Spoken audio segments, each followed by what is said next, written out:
Hello friends, welcome to online engineering. यहाँ पे हम डिस्कस कर रहे हैं आपका all India AJE PYQ solution, जिसमें हम बात कर रहे हैं आपके पास डिजाइन ऑफ स्टील स्ट्रक्चर्स की। डिजाइन ऑफ स्टील स्ट्रक्चर्स में हम कवर कर रहे हैं आपका सेकंड यूनिट, जहाँ पे हम डिस्कस कर रहे हैं आपका कनेक्शन से रिलेटेड। यहाँ पे हम बात कर रहे हैं आपके पास रिवेटेड और बोल्टेड कनेक्शन की।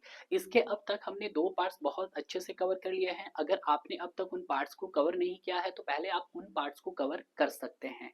आज हम बात करेंगे आपके पास थर्ड पार्ट की। थर्ड पार्ट को भी मैं उसी तरह से डिस्कस करूंगा जैसे कि हमने प्रीवियस पार्ट को कवर किया है। तो आइए बात करते हैं आज के इस सेशंस के अपने पहले क्वेश्चंस की। देखिएगा, क्वेश्चंस आपके बार बार रिपीट हो रहे हैं, हालांकि स्टेटमेंट चेंज की जा रही है और आंसर आपका वही होता है, बट आपको क्वेश्चन को बिल्कुल इसी वे में कवर करना है अगर आप फर्स्ट टाइम अपनी तैयारी कर रहे हैं, जैसे कि हम अपने क्वेश्चन की अप्रोच को सॉल्व कर रहे हैं। क्वेश्चंस क्या बोल रहा है? क्वेश्चंस बोल रहा है कि if the thickness of thinnest outside plate is 10 mm। आपके पास क्या दे दिया गया है यहाँ पे सर? थिकनेस दे दिया गया है, और थिकनेस कितनी दे दी गई है सर? हमारे पास 10 mm दे दी गई है। क्लियर है? Then the maximum pitch of rivet tension will be taken as. आपको क्या बताना है यहाँ पर? मैक्सिमम पिच कैलकुलेट करना है। अब जो भी पॉइंट्स आपको कैलकुलेट करना है उसको आप क्या कर लीजिएगा? हाईलाइट कर लीजिएगा। तो यहाँ पे अगर मैं बात करता हूँ मैक्सिमम पिच की, पी मैक्स, तो मैंने आपको हर कंडीशंस में बताई थी। अगर मैं बात करता हूँ पहले टेंशन के केस में, तो ये टेंशन के केस में कितनी होती है सर? आपके पास 16T और हमारे पास 200 mm होती है। अब जरा क्वेश्चंस में देखिएगा, क्वेश्चन में किसकी पूछी गई है सर आपसे? क्वेश्चन में पूछी गई है टेंशन की। तो यहाँ पे आपने तीन चीजें चेक करनी है। पहले तो सबसे पहले उसने थिकनेस दी गई है, थिकनेस 10 mm की दी गई है। सेकंड उसने पूछा मैक्सिमम पिच कैलकुलेट करना है, और थर्ड उसने पूछा है कौन से मेंबर का? तो आपके पास टेंशन मेंबर का पूछा है। तो टेंशन मेंबर के लिए हम मल्टीप्लाई कर देंगे 60 इंटू टी आपके पास दिया है, कितना आ जाएगा? 160 mm आ गया है। और यहाँ पे अगर हम बात करते हैं तो ये आपके पास मैक्सिमम पॉसिबिलिटी है 200 mm। तो आपके पास यहाँ पर पी मैक्स आ गया है सर किसका? सर आपका टेंशन मेंबर के लिए मैं टी लगा देता हूं, तो टी मेंबर्स का कितना हो गया सर? आपके पास 162 mm हो गया है। तो कहीं पे आपको 162 नहीं, 160 सॉरी 160 mm। तो आपका आंसर क्या हो गया है सर? यहाँ पर आपका आंसर हो गया है सर 160 mm हो गया है। ठीक है, 160 mm। ठीक है, तो इसको क्या कर लीजिएगा आप? अंडरलाइन कर दीजिएगा। मैं एक बार सारी कैलकुलेट करके बता देता हूं। अब मुझे मैक्सिमम पीस देखना है कंप्रेशन का। तो अगर मैं पी मैक्स की बात करता हूं तो पी मैक्स क्या हो जाएगा सर हमारे पास? सर ये मिनिमम रहेगा किस किस का? सर आपका 12T और आपके पास 200 mm का। अब सपोज करो यहाँ पे थिकनेस भी आपको टेंशन की जगह कंप्रेशन दे दिया जाता, तो 12 मल्टीप्लाई बाई 10 कर देते, यहाँ पे 120 mm आ जाता। क्लियर है? और यहाँ पे ये ऑलरेडी कितना बन गया था आपके पास? 200 mm। तो आपका टेंशन कंप्रेशन दिया है तो आप यहाँ पे सी लिख दीजिएगा। तो जो पी मैक्स रहेगा मेरे पास इन केस ऑफ कंप्रेशन का, वो कितना रहेगा? 120 mm। अब आप बोलोगे सर ये तो नहीं पूछा गया। नहीं पूछा गया, ये तो मैंने आपके लिए कैलकुलेट किया है ना भाई, कि आपका आंसर अगर टेंशन में पूछेगा तो आपका आंसर कितना आएगा? 160 आएगा। अगर कंप्रेशन में पूछ लेता, टेंशन की जगह कंप्रेशन होता, तो आपका आंसर 120 mm हो जाता। क्लियर है? बिल्कुल सही। उसके बाद अगर हम बात करते हैं टैक रिवेटिंग का केस भी आता है, वो हम बाद में देखेंगे। ठीक है, अब इतना ही है। तो इसका जो राइट आंसर हो गया है मेरे पास, वो कौन सा हो गया सर? आपके पास B is the right answer. Clear है? क्वेश्चन नंबर सेकंड देखते हैं कि as compare to field rivet the shop rivets are. आपको मैंने पहले भी बताया था कि हम बात करते हैं आपके पास पावर ड्रिवन रिवेट की। ठीक है, पावर ड्रिवन रिवेट की बात करते हैं। तो पावर ड्रिवन रिवेट्स जो होते हैं आपके पास दो टाइप के होते हैं। एक होता है सर हमारे पास शॉप ड्रिवन रिवेट होता है, और दूसरा होता है sir hand driven rivet, sorry field driven या हैंड ड्रिवन। आप लिख देते हैं फील्ड ड्रिवन रिवेट। तो यहाँ पे मैंने आपको कुछ वैल्यू बताई थी, एक्सीएल की वैल्यू बताई थी, उसके बाद मैंने आपको सारी वैल्यू बताई थी, शेयर की वैल्यू बताई थी, और मैंने आपके पास बेयरिंग की वैल्यू बताई थी। ठीक है, ये सारी वैल्यूज हमने क्या की थी? डिस्कस की थी। एक्सीएल की वैल्यू कितनी होगी, शेयर में कितना होगा, और वो बेरिंग में कितना होगा। तो अगर मैं शॉप ड्रिवन डिविड की बात करता हूँ, एसडीआर का मतलब है शॉप ड्रिवन डिविड, तो ये कितनी हो जाएगी सर? 100 मेगा पास्कल थी। और अगर मैं शेयर की बात करता हूँ तो ये अगेन 100 मेगा पास्कल, और बेरिंग की बात करता हूँ तो 3 गुना हो जाएगा, 300 मेगा पास्कल हो जाएगा। बट जब हम फील्ड ड्रिवन की बात करते हैं तो स्ट्रेंथ क्या रहती है सर? कम रहती है। तो यहाँ पे कितना रहता है सर? 10% कम, तो ये 10 मेगा पास्कल बन गया है। ये भी सर आपके पास 90 मेगा पास्कल, सॉरी नॉट मतलब 10% का रिडक्शन हुआ है। और यहाँ पे 90 का 3 गुना कर दीजिएगा आप तो 270 मेगा पास्कल हो गया है। क्लियर है? तो अगर हम बात करते हैं यहाँ पर कितना का रिडक्शन हुआ सर, यहाँ पर 10% का डिक्रीमेंटल हुआ आपके पास यहाँ पर। क्लियर है? यहाँ पे भी देखते हैं 10% का क्या किया आपने, डिक्रीमेंटल किया है। और यहाँ पे भी 10% का क्या किया आपने सर, डिक्रीमेंटल किया है। क्लियर है? तो यहाँ पे अगर आपको क्लियर हो गया होगा कि जो हमारे पास कौन से होते हैं, जो शॉप रिविट होते हैं वो स्ट्रॉन्गर होते हैं as compare to field driven rivets के। तो आपका आंसर क्या हो जाएगा सर, यहाँ पर ए इज द राइट आंसर हो गया है। इसी तरह से मैंने आपको हैंड ड्रिवन रिविट की बात भी बताई थी। हैंड ड्रिवन रिविट की जो वैल्यूज होती है 90 की जगह वो आपका शॉप ड्रिवन रिविट के कंपेयर में कितना डिक्रीज होता है, 20%। तो 20% बोले तो यहाँ पे वैल्यूज कितनी आ गई थी सर, 80 मेगा पास्कल रहती है। उसी तरह से शेयर में भी सर 80 मेगा पास्कल रहती है। और अगर हम बात करते हैं बेरिंग में तो 80 का 3 गुना 240 होता है। बट यहाँ पे मेरे पास कितना बच जाता है सर, 250 मेगा पास्कल। तो दोनों ही तरह के फास्टनर मैंने आपको बता दिए है। पावर ड्रिवन रिविट डिस्कस किया, हैंड ड्रिवन रिविट डिस्कस किया। और उसके बाद मैंने ये भी बताया कि पावर ड्रिवन रिविट दो टाइप्स के होते हैं, शॉप ड्रिवन और फील्ड ड्रिवन रिविट्स। और उनसे रिलेवेंट आपको सारी वैल्यूज भी यहाँ पर याद हो गई होगी। क्लियर है?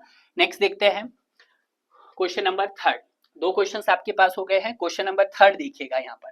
क्वेश्चन नंबर अगर मैं थर्ड की बात करता हूं कि according to IS 800 2007 nominal shear capacity of M20 bolt, आपके पास क्या दे दिया है, M20 बोल्ट दे दिया गया है। अब ध्यान दीजिएगा, जब हमारे पास M20 वोल्ट दे दिया गया है तो क्या आपके पास नॉमिनल डाया वोल्ट दे दिया गया है, कितना सर, 20 mm दे दिया है। और अगर हमारे पास इफ नॉमिनल डाया यानी कि नॉमिनल डाया और बोल्ट क्या हो 16 और 24 के बीच में हो, 24 mm के बीच में हो, तो उस समय हमारी क्लियरेंस कितनी रहती है सर, +2 mm रहती है।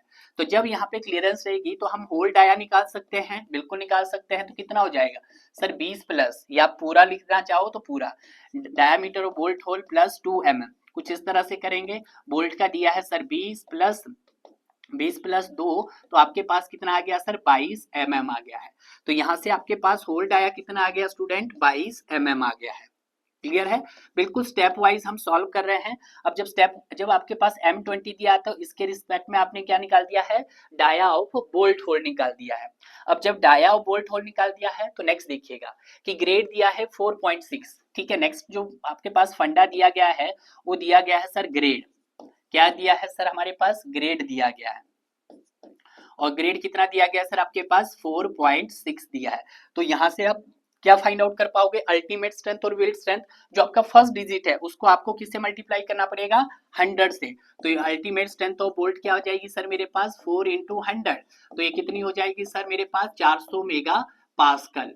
यील्ड स्ट्रेंथ अगर मैं निकालूंगा, यील्ड स्ट्रेंथ ऑफ बोल्ट, जो भी डेसिमल के बाद का डिजिट है 0.6, उसको किससे मल्टीप्लाई करना पड़ेगा, अल्टीमेट स्ट्रेंथ ऑफ बोल्ट से।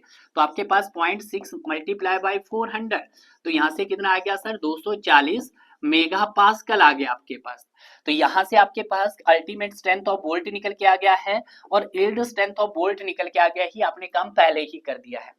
ठीक है, नेक्स्ट क्या बोल रहा है कि shear plane passing through the bolt shank and one shear plane passing through the bolt shank and one shear plane. अगर मैं बस शेयर प्लान की बात करता हूं, NS की बात करता हूं, तो NS भी यहाँ पर 1 दे दिया गया है और NN भी आपके पास 1 दे दिया है। यहाँ पे उसने दो एरिया की बात की है। एक बात की है उसने सर शेंक एरिया की, सॉरी आपके पास शेंक एरिया की, और दूसरी बात की उसने थ्रेडेड एरिया की। क्लियर है? तो दोनों के रिस्पेक्ट में हम पहले क्या कर देते हैं, एरियाज कैलकुलेट कर देते हैं, तो ज्यादा बेटर हो जाएगा। ठीक है, अब जब हम एरिया कैलकुलेट करेंगे तो हम सबसे पहले किसका एरिया कैलकुलेट करेंगे, नॉमिनल शेंक एरिया। तो यहाँ पे हम कैलकुलेट कर लेते हैं नॉमिनल शेंक एरिया।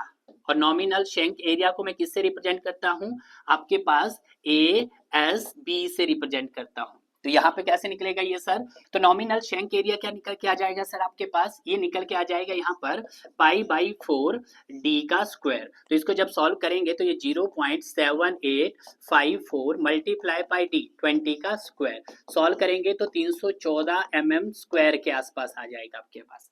क्लियर है? तो पहला कंसेप्ट आपका क्लियर हुआ, आपने नॉमिनल शेंक एरिया कैलकुलेट कर दिया है। अब जो नॉमिनल शेंक एरिया कैलकुलेट कर दिया है, अब आप क्या कैलकुलेट करेंगे, थ्रेडेड एरिया कैलकुलेट करेंगे। थ्रेडेड एरिया, और थ्रेडेड एरिया को हम लिखते हैं ANB। ये क्या होता है sir, 0.78 by into shank area होता है, शेंक एरिया होता है। तो यहाँ पर आपने 0.78 शेंक एरिया आपने कैलकुलेट कर दिया है, या पूरा कैलकुलेट करना चाहो तो pi by 4 into D square solve करेंगे तो आपके पास 0.78 इंटू पाई बाई 4 इंटू 20 का स्क्वायर, तो यहाँ से जो आपके पास आ जाएगा ANB वो 245 mm स्क्वायर आ जाएगा। तो यहाँ से आपने क्या कर दिया है सर, दोनों ही फॉर्मूले आपने कैलकुलेट कर दिए। देखिएगा जो आपको डाटा की नीड थी वो डाटा आपने कैलकुलेट कर दिया है। जब आपके पास बोल्ट दिया है तो आपने क्या कैलकुलेट कर दिया यहाँ पर सर, ग्रॉस डाया कैलकुलेट कर दिया। जब आपके पास ग्रेड दे दिया गया है तो आपने अल्टीमेट स्ट्रेंथ और यील्ड स्ट्रेंथ निकाल दी गई है। अब उसने बोला है कि 4.6 with 1 share plane passing through bolt shank and 1 share plane passing through thread, कि एक एक शेयर प्लान आपके शेंक से भी पास कर रहा है और आपके सर इससे थ्रेड से भी पास कर रहा है। क्लियर है? तो देखिएगा, तो उस कंडीशन में हमें क्या निकालना है, आपको नॉमिनल शेयर स्ट्रेंथ निकालना है। तो जिसको हम लिख सकते हैं VN, V हो गया शेयर, N हो गया नॉमिनल, और S से हो गया आपके पास शेयर, और आप किसकी निकाल रहे हैं सर, बोल्ट की। तो इसके लिए फॉर्मूला क्या हो जाएगा सर, 1/√3 करते हैं हम, और उसके बाद हम क्या करते थे सर, FUB। ठीक है, FUB यहाँ पर हम एक पार्शियली सेफ्टी फैक्टर इंट्रोड्यूस करते थे, तो कितना लेंगे सर हम, 1.1 ले लिया है हमने। क्लियर है, बिल्कुल सही। और उसके बाद आप 1 भी ले सकते हैं, 1.1 ले लिया हमने। ठीक है, और उसके बाद फॉर्मूला बनेगा NS शेंक का एरिया ASB प्लस आपके पास थ्रेडेड का एरिया NN, तो ANB हो जाएगा। अब देखिएगा NS और NN यहाँ पर ऑलरेडी आपको दिए हुए हैं, ये 1 है, तो इसको निकालने की अब जरूरत नहीं है। तो यहाँ से अगर आप चाहो तो VNSB आप कैलकुलेट कर सकते हैं 1/√3। FUB कितना है हमारे पास, अल्टीमेट स्ट्रेंथ ऑफ बोल्ट आपके पास 400 मेगा पास्कल आ गया है। यील्ड स्ट्रेंथ ऑफ बोल्ट, अब यील्ड स्ट्रेंथ ऑफ बोल्ट कितनी लेनी है आपको, 1.10 ले लिया आपने, सपोज करो 10 इनटू, अब ASB कितना है हमारे पास 315, एक बार चेक कर लेते हैं हम ASB। ठीक है, तो देखिएगा ये बनेगा 0.7854 मल्टीप्लाई बाय 20 इंटू 20। क्लियर है, 314.16, तो ये आ जाएगा आपके पास 314.16 प्लस उसके बाद ANB आपके पास दिया गया है, एक बार चेक कर लेते हैं, 0.78 इंटू 0.7854 इंटू 20 इंटू 20, तो यहाँ से कितना आ जाएगा सर, 245 पे आ जाएगा आपके पास, 245 आ जाएगा। क्लियर है, कैलकुलेट कर दीजिएगा VNSB, तो आपके पास फाइनल आंसर आ जाएगा। जब चेक कर लेते हैं हम इसको। क्लियर है, तो यहाँ से जब सॉल्व करेंगे तो वैल्यू आपके पास न्यूटन में आएगी। जब न्यूटन में आएगी तो उस वैल्यू को हमको किस में बनाना होगा सर, किलो न्यूटन में। किलो न्यूटन के लिए क्या करना पड़ेगा, डिवाइड बाय 1000 करना पड़ेगा। तो यहाँ से जो आ जाएगी 129.14 किलो न्यूटन आपके पास फाइनल वैल्यू आ जाएगी। तो ये चीजें आपको ध्यान रखना है कि क्या क्या चीजें इंपॉर्टेंट है, किस तरह से आपने क्वेश्चंस को ब्रेक किया है, और किस तरह, हालांकि इसका कैलकुलेशन आपने चेक कर लेना आपने भी एक बारी। क्लियर है, यस सर। नेक्स्ट चलते हैं क्वेश्चन नंबर 4। क्वेश्चन नंबर 4 क्या बोला है, द मैक्सिमम पिच और स्टैगर्ड रिविट। देखिएगा स्टैगर्ड रिविट की बात की जा रही है। देखिएगा अगर मैं बात करता हूं P मैक्स की, P max in case of staggered, अब आपका कंडीशन कैसी है, स्टैगर्ड वाली कंडीशन है, तो आप लिख सकते हैं इन केस फॉर स्टैगर्ड, जब स्टैगर्ड का हो, तो स्टैगर्ड के केस में हम बात करेंगे P max for tension member के लिए, P मैक्स किसके लिए सर, टेंशन मेंबर के लिए। तो ये क्या हो जाएगा सर, मेरे पास मिनिमम रहेगा सर किसका, 24T, और आपके पास 300 mm का। ठीक है, और उसी तरह से हम P मैक्स किसके लिए देखेंगे, कंप्रेशन के लिए। तो ये क्या हो जाएगा सर, मिनिमम रहेगा आपके पास 24, यहाँ पर 18T, और आपके पास 300 mm हो जाएगा। ये स्टैगर्ड की कंडीशंस में याद रखना है, और जनरल कंडीशंस में मैंने आपको ऑलरेडी डिस्कस करवा चुका हूं। अब देखिएगा यहाँ पे क्वेश्चन किसके रिस्पेक्ट में पूछा है सर, कंप्रेशन के रिस्पेक्ट में पूछा है, तो आप हाईलाइट करो सर, कंप्रेशन मेंबर के रिस्पेक्ट में पूछा है, और क्या दिया गया है आपके पास, स्टैगर्ड रिविट दिया गया है।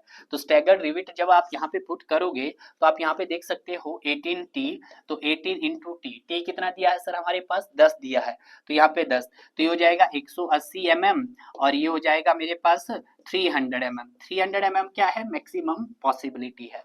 तो यहाँ पे मेरे पास जो P मैक्स कंप्रेशन आ गया, और कितना आ गया सर, 180 mm आ गया है।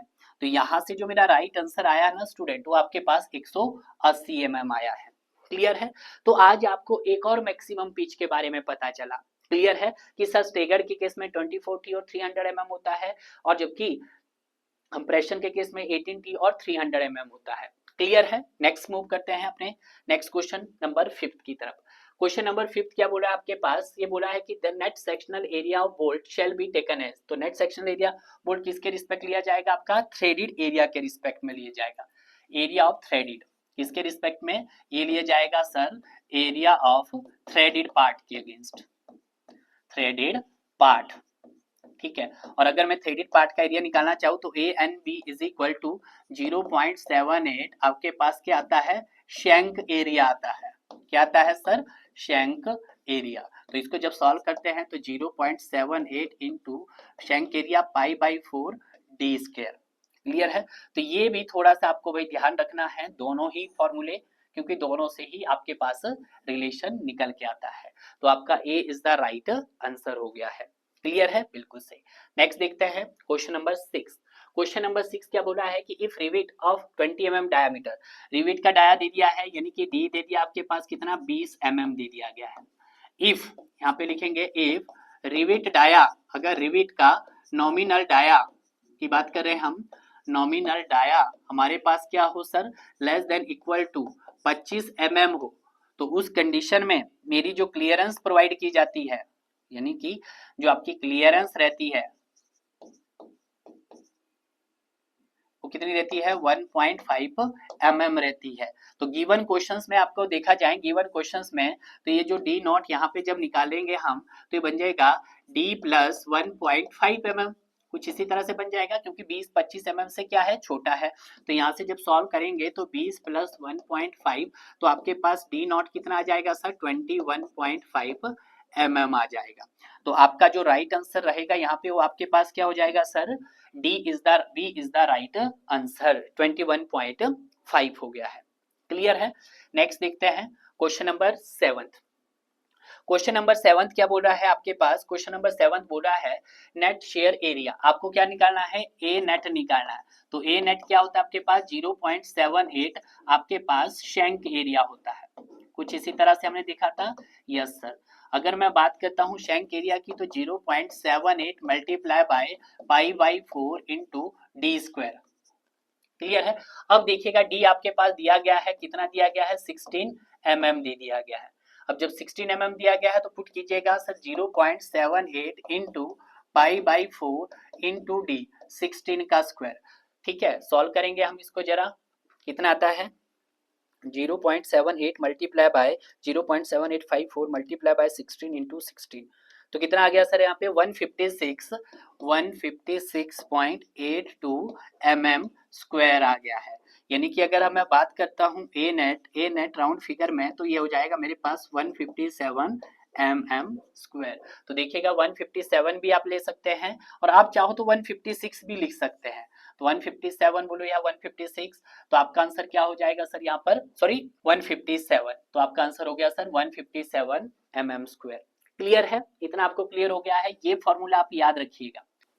तो आइए बात करते हैं अपने नेक्स्ट क्वेश्चंस की। नेक्स्ट क्वेश्चंस क्या बोल रहा है? Which of the following is a type of bolt, कि नीचे दिए गए 4 ऑप्शन में से कौन सा टाइप आपका बोल्ट का है। अगर हम बात करते हैं फर्स्ट बोल रहा है वो high strength friction grip bolt, second बोल रहा है ब्लैक बोल्ट, थर्ड बोल रहा है आपके पास टर्न बोल्ट, और फोर्थ बोल रहा है आपके पास ऑल ऑफ दी ऑप्शंस। अगर मैं यहाँ पे बात करता हूँ आपके पास सबसे पहले टाइप्स ऑफ बोल्ट की, हालांकि हम डिस्कस कर चुके हैं इस तरह के क्वेश्चंस को पहले भी, पर एक बार मैं फिर से आपको बता देता हूँ। हमारे पास मेनली कितने टाइप्स के बोल्ट होते हैं सर? 2 टाइप के बोल्ट होते हैं। अब ये 2 टाइप के कौन कौन से बोल्ट होते हैं?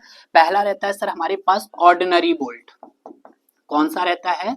Ordinary bolt. अब ऑर्डिनरी बोल्ट को हम एक और नाम से जानते हैं सर, इसको हम अनफिनिश्ड बोल्ट के नाम से भी जानते हैं। नाम याद होने चाहिए आपको, अनफिनिश्ड बोल्ट। अनफिनिश्ड बोल्ट के अलावा इसको और क्या बोला जाता है सर? इसको ब्लैक बोल्ट भी बोला जाता है। कौन सा सर? ब्लैक बोल्ट भी बोला जाता है। ब्लैक बोल्ट के बाद अगर हम बात करते हैं तो इसको हम कॉमन बोल्ट भी बोलते हैं। कौन सा सर? Common bolt.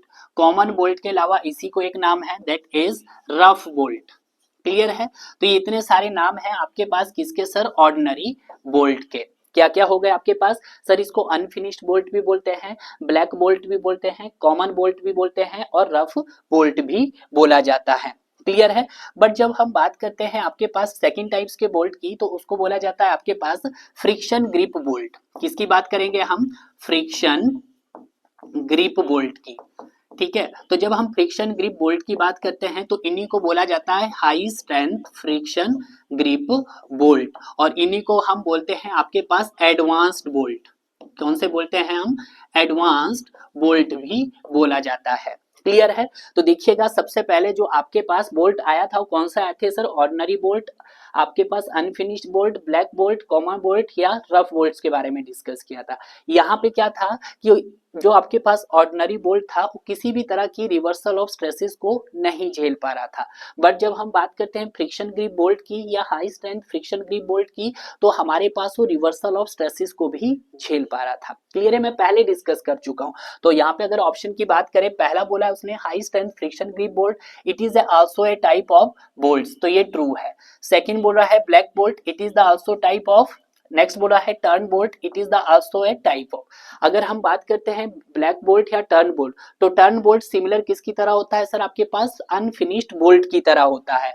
तो ये भी आप कह सकते हैं कि जो मेरे पास सर टर्न बोल्ट होता है वो किसकी तरह होता है? अनफिनिश्ड बोल्ट की तरह होता है। क्लियर है? ये आपको ध्यान रखना है। और इसकी प्रॉपर्टीज भी सारी सिमिलर किसकी तरह होती है? ऑर्डिनरी बोल्ट की तरह होती है। उसी तरह से हम बात करते हैं अब अपने नेक्स्ट क्वेश्चन की। तो नेक्स्ट क्वेश्चन बोल रहा है for reversal of stresses most suited bolt is, कि इसमें से कौन सा बोल्ट है जो रिवर्सल ऑफ स्ट्रेसेस को झेल पाता है भाई? तो मैंने आपको पहले भी बताया था कि जो हमारे पास सर फ्रिक्शन ग्रिप बोल्ट होता है, जिसको हम एज ए क्या बोलते हैं? High strength friction grip bolt बोलते हैं। तो ये क्या करता है सर आपके पास? इसका यूज हम used for reversal of stresses के लिए करते हैं, रिवर्सल ऑफ स्ट्रेसेस के लिए करते हैं। क्लियर है? ये पार्ट ध्यान रखना है। जहां पे क्या आ रहे हो आपके पास? इंपैक्ट लोड का इफेक्ट कंसीडर किया जाए, और दूसरा कौन सा लोड होगा सर आपके पास? फैटिग हो गया। ठीक है, फैटिग लोड हो गया हमारे पास, और तीसरा हो गया आपके पास वाइब्रेशन। ठीक है, अगर इस तरह की कंडीशंस आ रही है आपके स्ट्रक्चर्स के अंदर, तो आप इस तरह के बोल्ट का यूज कर सकते हैं। और सबसे बड़ी एडवांटेज इसकी ये भी है आपके पास कि यहाँ पे किसी भी तरह का स्लिप कंडीशंस नहीं होती है, नो स्लिप कंडीशन। क्लियर है? तो ये आपको तीनों ही पॉइंट्स और तीनों ही फंडामेंटल्स क्लियर होने चाहिए कि जो फ्रिक्शन ग्रिप बोल्ट होता है उन्हीं को हम हाई स्ट्रेंथ फ्रिक्शन ग्रिप बोलते हैं। इसका यूज आप रिवर्सल ऑफ स्ट्रेसेस के लिए करते हैं, जैसे लाइक वहां पे इंपैक्ट लोड का असर आ रहा हो, फैटिग लोड का इफेक्ट कंसीडर किया जाए, या वाइब्रेशन का, और no slip condition is occurs. Clear है? तो राइट आंसर क्या हो गया सर हमारे पास? C is the right answer हो गया है। अब मूव करते हैं हम अपने नेक्स्ट क्वेश्चन की तरफ। नेक्स्ट क्वेश्चन क्या बोल रहा है कि for a rivet diameter up to 24 mm the diameter of rivet hole is larger than diameter of rivet. बिल्कुल सही है। अगर हम बात करते हैं इन केस ऑफ रिविट की, हम सबसे पहले केस रिविट को जान लेते हैं कि रिविट की अगर हम बात करते हैं तो आपके पास जो होल डाया होता है वो ग्रेटर होता है आपके पास नॉमिनल डाया के। क्लियर है? बिल्कुल सही। तो यहाँ पे देखेंगे कि इफ अगर हमारे पास नॉमिनल डाया अगर हमारे पास less than equal to 25 mm का हो, तो उस समय हमें कितनी क्लियरेंस प्रोवाइड करनी चाहिए? ये चीज ध्यान रखना आपको। तो कितनी क्लियरेंस प्रोवाइड करनी चाहिए सर आपको? वहां पे हमें प्लस 1.5 mm क्लियरेंस प्रोवाइड करनी चाहिए। क्लियर है? और अगर हम बात करते हैं नेक्स्ट, तो नेक्स्ट आता है सर ग्रेटर देन 25 mm हो, तो कितना क्लियरेंस देना चाहिए सर आपको? सर 2.0 mm का क्लियरेंस देना हो। अब आपसे ये भी तो सवाल पूछा गया था कि सर हम क्लियरेंस क्यों प्रोवाइड करा रहे हैं? ताकि हम अपने बोल्ट और रिविट का प्रॉपर अलाइनमेंट कर सके। क्लियर है? बिल्कुल सही। तो ये तो हमने जाना सर किसके बारे में? हमने रिविट के बारे में जाना। तो आज आपके क्वेश्चंस में उसने रिविट का डाया दिया है 24 mm, यानी कि वो 25 mm से छोटा है। तो उस कंडीशन में हम कितनी क्लियरेंस देंगे सर? हम 1.5 mm की क्लियरेंस देंगे। तो यहां से अगर मैं डी नॉट निकालूंगा तो ये बन जाएगा डी प्लस 2.0 mm। तो डी कितना दिया गया है? 24 और प्लस 2, तो आपके पास कितना हो जाएगा सर? सॉरी 1.5 आएगा ना भाई, क्योंकि क्लियरेंस 25 से छोटा है 24, तो यहाँ पर डी 1.5। तो कितना हो गया सर आपके पास 25.5 हो गया है। क्लियर है, बिल्कुल सही। तो यहाँ पे भी आप क्या कर दीजिएगा सर 2, क्योंकि 2 की क्लियरेंस नहीं दी गई, आपने 1.5 mm की क्लियरेंस प्रोवाइड की गई है। तो आपका जो राइट आंसर बन गया यहाँ पे कितना बन गया सर 25.5। ये तो आपने निकाला है, उसने तो सिर्फ आपसे क्लियरेंस पूछी है। तो अगर 24 mm तक का डाया हो तो वहां पे आपकी क्लियरेंस रहेगी सर 1.5 mm। क्लियर है। इसी तरह से हम बात कर लेते हैं अपने बोल्ट वाला केस भी देख लेते हैं। इन केस ऑफ बोल्ट की बात कर लेते हैं।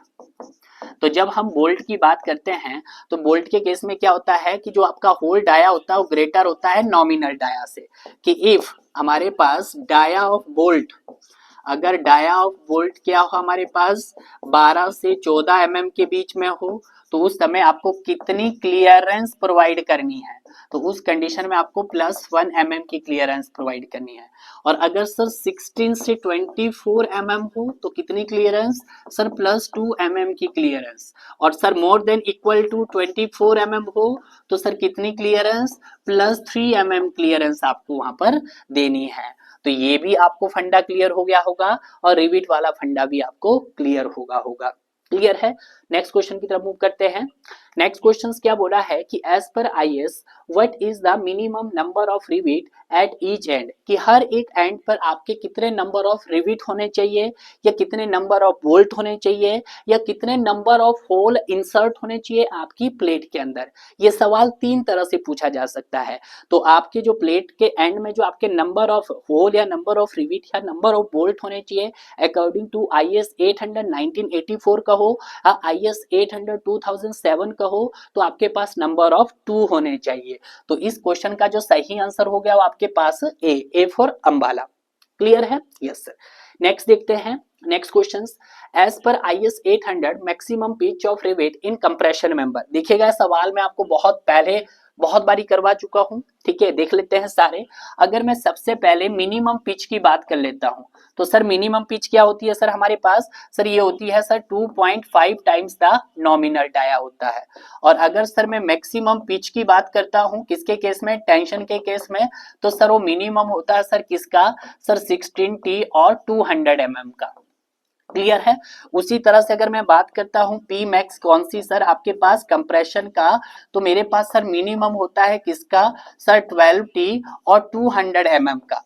क्लियर है। ये कंडीशंस कब फॉलो की जाएगी? जब आपके पास एज ए नॉर्मल कोई कंडीशन सेटिस्फाइड नहीं की गई है, सिर्फ आपको बोला गया है कि सर वहां पर सर टेंशन मेंबर है या कंप्रेशन मेंबर है। उसी तरह से अगर मैं मैक्सिमम पिच किसकी देखना चाहूं? स्टैक की देखना चाहूं, तो स्टैक की कितनी होती है सर आपके पास? 10T होती है। क्लियर है, कुछ इसी तरह से। और अगर हम बात करते हैं टैक रिवेटिंग, पी मैक्स अब हम देख लेते हैं किसके केस में सर? टैक रिवेटिंग के केस में। तो टैक रिवेटिंग के केस में कितना होता है सर आपके पास? ये मिनिमम होता है कितना? 32T और आपके पास 300 mm। ठीक है, बिल्कुल सही। बट अगर आपका केस कैसा दे दिया जाए? स्टैगर्ड दे दिया जाए और मेंबर आपका टेंशन या कंप्रेशन बोल दिया जाए, तो उस कंडीशन में जो मेरी पिच है वो चेंज हो जाती है भाई। तो इन केस ऑफ स्टैगर्ड अगर हम बात कर लेते हैं, स्टैगर्ड की बात कर लेते हैं, तो स्टैगर्ड के केस में मेरे पास पी मैक्स हम किस कंडीशंस में करेंगे? टेंशन में। तो कितना होता है सर आपके पास? मिनिमम होता है किस किस का? सर ये होता है सर 24T का और 300 mm। क्लियर है, ये ध्यान रखना है। और अगर हम बात करते हैं इसी तरह से पी मैक्स फॉर कंप्रेशन के लिए, तो ये हो जाएगा सर मिनिमम सर 24 की जगह आपके पास कितना आ जाएगा? 16 आ जाएगा। 16T और 300 mm हो जाएगा आपके पास। क्लियर है। तो सारे के सारा जो डाटा था यहाँ पर मैक्सिमम पिच से रिलेटेड वो हमारा यहाँ पे क्लियर हो गया है। तो कंप्रेशन का उन्होंने नॉर्मली पूछा है तो क्या होगा सर? 200 mm और 12T हो जाएगा। तो आपका जो राइट आंसर हो जाएगा यहाँ पे हो जाएगा sir D is the right answer. Clear है। नेक्स्ट क्वेश्चन की तरफ मूव करते हैं। नेक्स्ट क्वेश्चन ये रहा आज का लास्ट क्वेश्चन, यानी कि आपके थर्ड पार्ट का लास्ट क्वेश्चन। क्वेश्चन क्या बोला है कि in a riveting of steel structures the line of rivet which is parallel to the direction of stress is generally known as. जो आपके क्या हो, आपके रिएक्शंस के या आपके स्ट्रेसेस के पैरेलल हो, उसको क्या बोला जाता है, बैक लाइन बोला जाता है, पिच लाइन बोला जाता है, गेज लाइन या एज डिस्टेंस। जो आपके फोर्स के पैरेलल हो उसको बोला जाता है सर हमारे पास पिच लाइन बोला जाता है। ठीक है, तो आपका जो राइट आंसर हो गया है वो आपके पास क्या हो गया sir, B is the right answer. तो इस तरह से जो हमारा यहाँ पर रिविट और बोल्टेड कनेक्शंस का जो हमारे पास पार्ट थर्ड था वो हमने बहुत अच्छे से कवर किया है। अभी भी आपके इसके दो पार्ट्स और रह गए हैं। जब तक मैं नेक्स्ट पार्ट लेकर आता हूं तब तक आप अपना प्रीवियस पार्ट्स बहुत अच्छे से कवर कर लीजिएगा। इससे प्रीवियस में हमने इंट्रोडक्टिव पार्ट्स और रिविट और बोल्टेड कनेक्शंस के 3 पार्ट्स यहाँ पे कंप्लीट कर लिए हैं। तो मिलते हैं आपको नेक्स्ट पार्ट में, तब तक आप ये इसी तरह से पढ़ते रहिए और आगे बढ़ते रहिए।